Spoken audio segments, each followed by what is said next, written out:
একসময়ের ভরা ব্রহ্মপুত্র আজ বালুচর। নদীতে আগের মতো মাছও নেই, ফলে বিপাকে জেলার ২১,০০০ জেলে পরিবার। অর্থাভাবে মানবেতর দিন কাটাচ্ছেন অনেকেই। গাইবান্ধা থেকে কায়সার প্লাবনের প্রতিবেদন।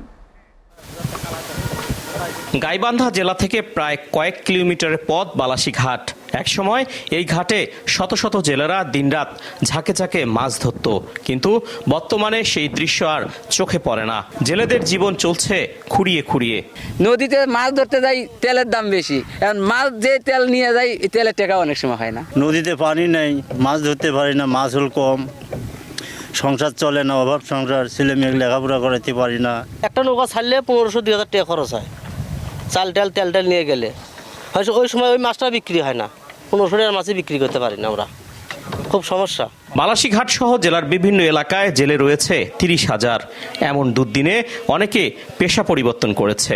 আগে নদীর মধ্যে অনেক বড় বড় মাছ পাওয়া যেত, এখন নদীর মধ্যে আর বড় মাছ পাওয়া যাইতেছে না। এখন খুবই কষ্ট, এই রমজান মাস রোজা আছি, খুবই কষ্টই চলতেছি। এদিকে জেলেদের জীবনমান উন্নয়নে বিভিন্ন উদ্যোগ নেওয়ার কথা জানালেন প্রশাসন।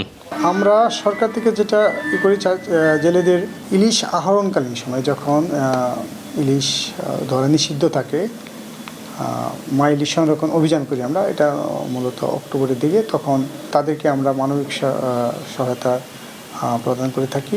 এছাড়া তাদেরকে বিভিন্ন সময় আমরা বিভিন্ন পরামর্শ দিই।